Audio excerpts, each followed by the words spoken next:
السلام علیکم ورحمۃ اللہ وبرکاتہ۔ امید کہ آپ حاضرین و ناظرین خیر و عافیت کے ساتھ ہوں گے۔ آج میں آپ سامعین و ناظرین کی خدمت میں دعا مانگنے کا طریقہ لے کر حاضر ہوا ہوں۔ قرآن پاک میں صاف الفاظ میں ارشاد ہے کہ جب کوئی حالت اضطرار میں مضطرب اور بے قرار ہو کر دعا کرتا ہے میں اسے قبول کرتا ہوں۔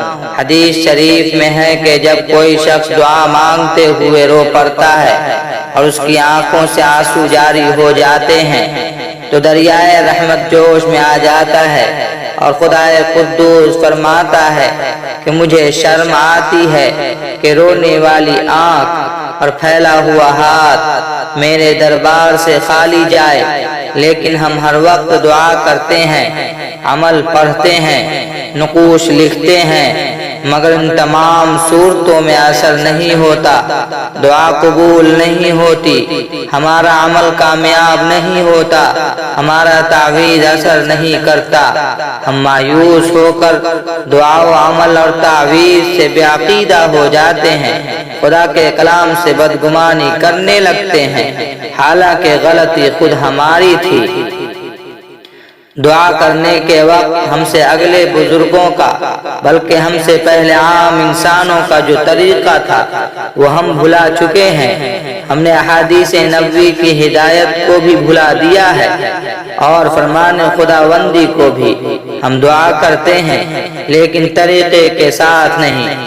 دعا کرتے وقت اور عمل پڑھتے وقت ہماری حالت میں اضطرار نہیں ہوتا جو خدائے قدوس کو پسند ہے، ہماری آنکھ میں آنسو نہیں ہوتا، ہمارے دل میں یقین کامل نہیں ہوتا۔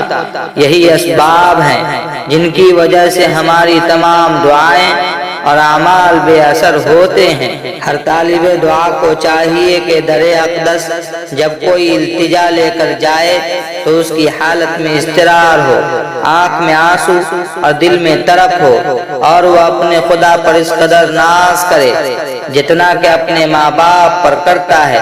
وہ عجز کر کے دامن اقدس سے لپٹ جائے، مچل جائے اور دل میں یقین کامل رکھے کہ اپنی مراد و حاجت اور ضرورت کو کامیاب بنائے بغیر نہیں جاؤں گا۔ والدین اپنی اولاد کی ہر خواہش پوری کرنے میں دریغ نہیں کرتے، بشرطے کہ اولاد اپنی خواہشات کے اظہار کے وقت خوشامد و عاجزی کا پورا نمونہ نہ بنی ہو۔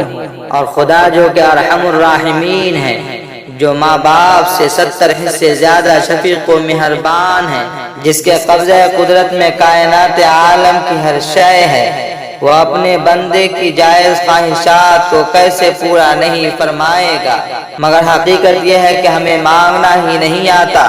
ہمیں آج بھی مانگنے کے اصول و طریقہ سامنے رکھ کر مانگے تو آج بھی سب کچھ مل سکتا ہے اور ہماری دعا قبول ہو سکتی ہے۔ حضرت سیدنا آدم علیہ السلام اپنی فروگزاشت کی شرمندگی میں 300 برس تک روتے رہے، خدائے تعالی سے عفو و گناہ کے طالب رہے، مگر دعا قبول نہ ہوئی، معافی نہ ملی۔ آخرکار خدائے پاک نے خود ہی توبہ اور قبولیت و دعا کا طریقہ ارشاد فرمایا، تب دعا قبول ہوئی۔ دعا کے طریقہ حدیث حضور علیہ السلام نے نہایت تفصیل کے ساتھ موجود ہیں، جس کا خلاصہ یہ ہے کہ یقین کامل اور حالت اضطرار میں غرق ہو کر خدا سے اس طرح لپٹ جاؤ جس طرح بچے اپنے ماں باپ سے لپٹ جاتے ہیں، پھر دیکھو کتنی جلدی دعا قبول ہوتی ہے۔